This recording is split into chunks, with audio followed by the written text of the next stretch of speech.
लोग प्रश्न करते रहते हैं कि हमारे भजन में मन नहीं लगता। ये अष्ट सात्विक भाव उसके हृदय में प्रकट होने लगते हैं, जो गुरु प्रदत्त उपासना को, दिनचर्या को नियम पूर्वक करता है। आपकी 5 शक्तियां उसी समय चली जाती हैं। ह्री, श्री, धी, ज्ञान और वैराग्य। पागलों की तरह जो सामने आया बस उसी में राग कर बैठे, ये उपासक का लक्षण है। ऐसे को किसी में भी अनुराग नहीं होता, ये केवल अपनी वासनाओं का पोषण करते, चाहे जिस भेष में हो। जो गुरुजनों ने नियम दिया है, नियम पालन करना ही सबसे बड़ी तपस्या है। ये दिनचर्या, माता सबरी ने एक दिन भी निराशा नहीं पैदा की। गुरु ने कहा था प्रभु आएंगे, रोज वही दिनचर्या, रोज सोहनी लगाना, जल छिड़कना, पुष्पों के पावड़े डालना, फल आदि चयन करके प्रभु का इंतजार करना। रात हो गई, फिर प्रभु के चिंतन में विश्राम, फिर प्रातः वही करना। कितने वर्षों तक कभी नियमावली में त्रुटि नहीं पड़ी। तो जो गुरु प्रदत्त नियम है, सबरी मां को विश्वास था गुरुदेव के वचन झूठे नहीं होते। उन्होंने कहा है कि प्रभु आएंगे तो आएंगे प्रभु। वर्ष, 2 वर्ष, 4 वर्ष, 10 वर्ष नहीं, बहुत लंबे समय तक उनको अविश्वास नहीं हुआ। गुरुदेव ने कहा है प्रभु आएंगे। गुरुदेव ने जो हमें नियम दिया है, या हमने गुरुदेव के लिए जो नियम धारण किया है, वो ऐसे फिसड्डी नियम नहीं होने चाहिए। वर्षा हुई तो हम गायब, सर्दी हुई तो गायब, अनुकूल समय है तो हम आकर के हाजिरी बजा रहे। नहीं, हमारी यही साधना है, जो नियम है उसमें हम, यदि हमारे में चैतन्यता है, चलने की सामर्थ्य है, तो हम उपस्थित होंगे निश्चित। जब हम चल ही नहीं सकते तो बात अलग की। तो नियम से ही प्रेम पैदा होता है। भजन में जब तक नियम नहीं होता तब तक भजन में आसक्ति नहीं होती। लोग प्रश्न करते रहते हैं कि हमारे भजन में मन नहीं लगता। आप नियम से भजन करें। दिनचर्या आपकी टाइम से होनी चाहिए। जिस टाइम जो दिनचर्या उसी में, आप देखो उसमें आसक्ति हो जाएगी। और आसक्ति हो जाना ही भागवतिक दिनचर्या में भाव का प्रादुर्भाव करना है। भाव जागृत हो जाते हैं, विक्षेप आदि विघ्न स्वतः नष्ट हो जाते हैं। उपासक जब नियम से ऐसे चलता है और भगवत लीला गुणगान या कीर्तन करता है, तो उसके अंदर ये भाव प्रकट होने लगते हैं। कभी उसका शरीर कंपायमान होने लगता है, कभी अश्रुधारा बहने लगती है, कभी रोम रोम पुलकित हो जाते हैं, कभी स्तंभ हो जाता है, शांत एकदम समाधिस्थ की तरह मानो कोई मूर्ति हो। कभी श्वेद पसीना, कभी स्वरभंग लड़खड़ाने लगता है, राग बिगड़ जाता है, आवाज शुद्ध नहीं निकल पाती, गदगद कंठ, नयन बह नीरा, वैवर्ण, शरीर का रंग बदलने लगता है। भाव और बढ़ा तो प्रलय, मूर्छा भी आने लगती है। ये अष्ट सात्विक भाव उसके हृदय में प्रकट होने लगते हैं, जो गुरु प्रदत्त उपासना को, दिनचर्या को नियम पूर्वक करता है। जब भाव प्रकट होने लगता है तो फिर अभिमान की गुंजाइश नहीं रह जाती। ये भाव अभिमान को चूर कर देता है और वो दैन्य भाव से सदैव स्थित रहता है। निराभिमानता जैसे जैसे बढ़ेगी वैसे वैसे आराध्य देव की समीपता का अनुभव होगा। यही दरबार दीन को आदर रीति सदा चली आई। जैसे जैसे तुम्हारा अभिमान गलित होगा, दैन्यता बढ़ेगी, वैसे वैसे तुम्हारे हृदय में भगवत सानिध्य का अनुभव होगा। मेरे प्रिय लाल मेरे पास है, ऐसा अनुभव होगा। जैसे जैसे ये अनुभव होगा वैसे वैसे देह के संबंधी रिश्ते नाते, जाति, कुल, मर्यादा, जगत का, ये सब विस्मरण हो जाएगा। एक साथ सबका विस्मरण हो जाएगा। भगवत प्रेम में जगत की स्मृति की कोई भी जगह नहीं रहती, शरीर की स्मृति की कोई जगह नहीं रहती, भोग स्मृति की कोई जगह नहीं रहती।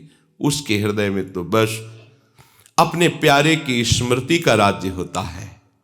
हृदय स्मृति से भरा हुआ है, अपने प्रीतम की याद में डूबा हुआ है। प्रभु और माया, ये दो पक्ष हैं। प्रभु में हमें यदि डूबना है तो संपूर्णतया माया का चिंतन त्यागना ही होगा, अनन्य चेताह बनना होगा, अनन्य चिंतन लाना होगा। अन्य चिंतन आने ही ना पावे।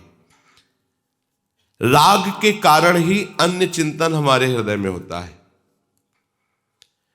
विषय तुम्हारे पास हो पर उसे भोगने की इच्छा ना हो, इसे वैराग्य कहते हैं। सब सामग्री, सब भोग आपके पास है पर भोगने की इच्छा नहीं, क्योंकि इच्छा तो प्रियालाल के चरणों में समर्पित हो चुकी है। जो चाहिए वो उसे प्राप्त हो रहा है। उनका स्मरण, उनका रूप, उनकी लीला, या प्राप्त करने की प्रबल इच्छा है। प्रबल इच्छा में ही ब्रह्मादिक के भोग सब विषम लागत ताई, प्रबल इच्छा में ही। और कहीं ये इच्छा मूर्तिमान स्वरूप धारण कर लिए है, अर्थात नाम चैतन्य घन होकर विराजमान है। अब लिखना नहीं पड़ रहा नाम, नाम विराजमान, रूप की झांकी हो रही, लीला रसास्वादन में डूब रहा है। अब उसे कौन सा विषय आकर्षित कर सकता है? पर इस रस तक पहुंचने के लिए हमारे अंदर जो विषयों के प्रति प्रियता है उसे विचार के द्वारा नष्ट करना होगा। नहीं है सुख इनमें, चाहे जितना आप भोग लीजिए, नहीं है। एक दिन रुकना ही पड़ेगा आपको। आज ही रुक जाइए, समय बर्बाद मत कीजिए। अपने चित्त को चिंतन में तल्लीन कीजिए, प्रियालाल के, भोगों के चिंतन में नहीं। भगवत प्रेम के लिए वैराग्य अत्यंत आवश्यक है। वैराग्य सही माने में प्रेम में ही होता है। पहले स्थूल वैराग्य, प्रगट में वैराग्य, पर सूक्ष्म में महत्व बुद्धि बनी हुई है भोगों में। पर जब प्रभु का प्रेम प्रकट होता है तो वो भी नष्ट हो जाती है। अब चराचर जगत में अपने प्रीतम के सिवा और कोई इच्छा नहीं रह गई। अपने प्रीतम से बढ़कर कुछ अच्छा नहीं लग रहा। अब ये सच्चा वैराग्य है। इसके लिए कभी किसी से दो ये शब्द मत कहना। ये महापुरुषों के वचन है। दो ये कहना मृत्यु के समान है उपासक का। आचार्यों ने आज्ञा की है कि भिक्षान्नम औषधम, प्राणों का पोषण। अगर वैरागी हो, विरक्त मार्ग के पथिक हो तो भिक्षान्न से करो। अगर कभी भी कहीं भी कोई भूखा प्यासा नजर आ रहा है तो आप अपना भोजन दे दीजिए, फिर आप देखिए आपको कैसा सुख मिलता है।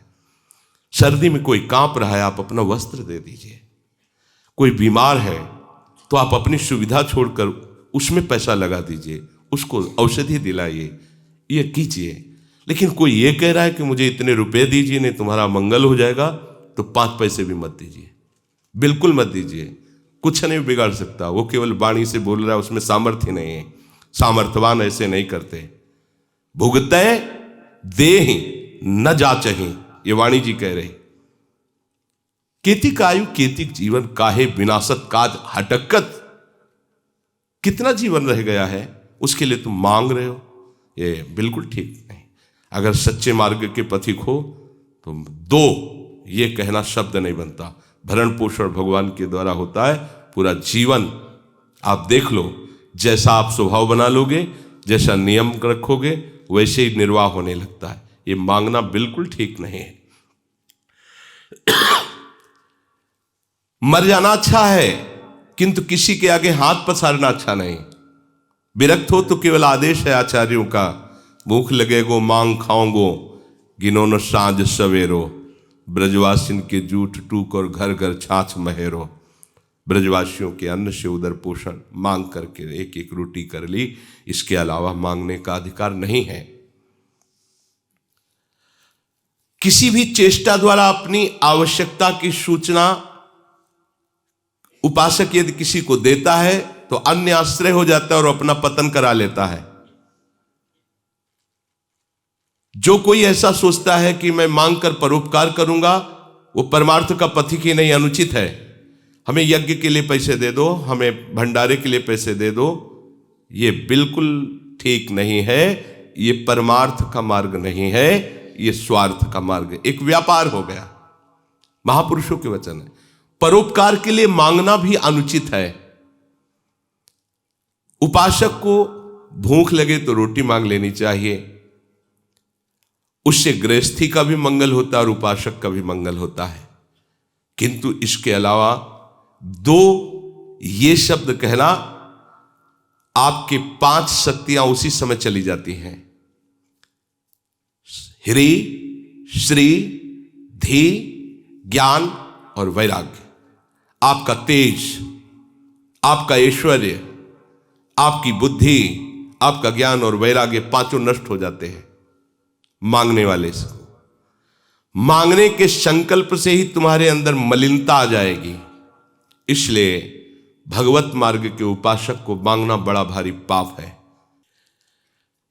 उपासक जब विषयी पुरुषों का संग करने लगता है तो उनसे भी नीचे वो गिर जाता है, उनसे भी नीचे गिर जाता है, क्योंकि उनके अंदर तो ये होता है कि मैं विषयी हूं, मैं नीच हूं, ये शांत है, ये भाव तो रहता ही है। लेकिन वो जो मैं वैरागी हूं, विरक्त हूं, शांत हूं, वो जब उनके संग से नीचे गिरने लगता है तो बहुत बुरी दशा को प्राप्त होता है। हमें प्रभु के मार्ग में आगे बढ़ना है। भोगी पुरुषों के शरीरों में भोग के परमाणु होते हैं, इसलिए उनसे संभाषण, उनका स्पर्श करना, उनको अपनी गोष्ठी में बैठालना, ये बहुत हानिकारक है। भोगी पुरुष, गृहस्थ है, भगवत भक्त है, वो नहीं। जिनका केवल भोग ही लक्ष्य है, रुपया पैसा वाले हैं, आकर हमें कुछ पैसा देंगे, रुपया देंगे, हमारी आवश्यकताओं की पूर्ति होगी, इसलिए हम उनकी सेवा करें, उनके आगे चाटुकारिता करें, बिल्कुल नहीं। उपासक को कभी अभिमानिनते न्यारे, ऐसा नहीं होना चाहिए। एक संत गंगा किनारे मिले थे, बोले हम केवल 30 मिनट के लिए भिक्षुक होते हैं, इसके बाद इतने बड़े बादशाह होते हैं कि हमारे समान ब्रह्मा को भी सुख नहीं है। देवराज भी, इंद्र हमारी गुलामी करने के लिए तरसता है, हम ऐसे बादशाह हैं। 30 मिनट के लिए केवल हम भिक्षुक होते हैं, गए रोटी मां, इसके बाद बादशाह है, कोई भी चाह नहीं, चिंता नहीं, मनुआ बेपरवाह, एकमात्र परमात्म चिंतन में, विषयी पुरुष का आसंग नहीं। कोई तुमसे संभाषण करना चाहता है और आपको दृष्टि में लग रहा है कि भजन विहीन है, नहीं, संभाषण नहीं करना। यदि हम भक्ति मार्ग में आगे बढ़ना चाहते हैं, जहां दुख का प्रवेश ही नहीं, ऐसे सुख की प्राप्ति के लिए, तो सुने न काहू की कही, कहे न अपनी बात, नारायण वारूप में मगन रहे दिन रात। किसी की नहीं सुनना, अपने हृदय की बात किसी से नहीं कहना। अगर बात ही करना है तो अपने हृदयनाथ से बात करो, वो सुन रहे। बस उन्हीं के नाम, उन्हीं के रूप में रात दिन उपासक डूबा रहे। मुख से बोलने के पहले विचार करो, आपके आराध्य देव संबंधी वार्ता है या माया संबंधी, किसी वस्तु, व्यक्ति, स्थान की प्रशंसा या निंदा, ये सब माया जनित है। किसी वस्तु, व्यक्ति, स्थान की प्रशंसा या निंदा, ये सब माया जनित है। अपने आराध्य देव के नाम रूप लीला धाम जनित बात यदि निकलने वाली है तो, नहीं तो रोक लो उस वाणी के वेग को, मत बोलने दो। जो तुम अपने आराध्य देव से भिन्न चर्चा करते हो तो कैसे उपासक तुम हो? यदि आराध्य देव की शिवा बात करते हो तो आराधना किसकी कर रहे हो? प्रपंच की या प्रपंच से अतीत परमात्मा की? अगर प्रभु के उपासक हो तो प्रभु की चर्चा करो, प्रपंच के उपासक हो तो करो प्रपंच की चर्चा। दुनिया का चिंतन, दुनिया की बात और दुनिया की क्रियाएं देखना और करना यह संसारी पुरुषों में होता है, उपासकों में नहीं। दुनिया का चिंतन, दुनिया की बात, दुनिया की क्रियाएं या क्रियाओं में दोष दर्शन, गुण दर्शन, यह संसारी पुरुषों के द्वारा होता है, उपासकों के द्वारा नहीं होता। तुम दरिद्र नहीं हो, तुम महाधनी हो। दरिद्र वो है जो भोगों की वृत्ति में भोगों को भोगता हुआ भी तृप्ति का अनुभव नहीं करा, और भोगो, और वो दरिद्र है, वो भिखारी है। करोड़ों रुपए फिर भी करोड़ों की चाह है, बड़ा भिखारी है। साधु दरिद्र नहीं होता, साधु भिखारी नहीं होता। साधु भगवदानंद का धनी होता है, नाम धनी होता है।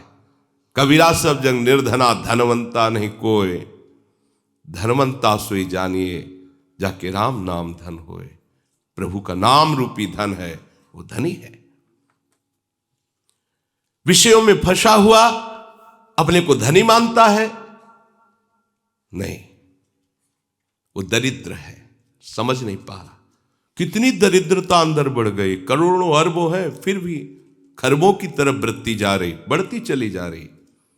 और ये धनी अब जीने की इच्छा का भी त्याग है, मरण के भय का भी त्याग है। कोई लाभ हान, कोई सुख दुख, कोई मान अपमान का प्रभाव नहीं, निरंतर अपने आराध्य देव के नाम में डूबा हुआ है। स्वभाव को यदि नहीं बदल पाए तो तुम पशु हो, उपासक कहां हो? महापुरुषों के वचन है, जो अपने स्वभाव पर शासन नहीं कर पाया वो पशु है, उपासक नहीं है। अपनी आदत, अपने स्वभाव को अपने आराध्य देव की अनुकूल बनाना ये उपासक का लक्षण है। श्री कृष्ण अनुकूलेन प्रतिकूलस्य वर्जनम। पागलों की तरह जो सामने आया बस उसी में राग कर बैठे, ये उपासक का लक्षण है। ऐसे को किसी में भी अनुराग नहीं होता, ये केवल अपनी वासनाओं का पोषण करते, चाहे जिस भेष में हो। महापुरुषों के वचन कड़वे जरूर लगते हैं, लेकिन ये वो सुदर्शन चूर्ण है जो जड़ से भवरोग रूपी बुखार को नष्ट कर देता है। संसारी बातों से, संसारी वस्तुओं से, संसारी पदों से आज तक किसी को सुख शांति मिली है क्या? चाहे वो किसी भी पद में हो। सांसारिक बातों से, सांसारिक पदवियों से, सांसारिक भोग सामग्रियों से आज तक किसी को सुख मिला है क्या? शांति मिली है क्या? वैराग्यवान को जो आनंद है वो ब्रह्मा जी, देवराज इंद्र को भी आनंद नहीं है, वैराग्य का आनंद।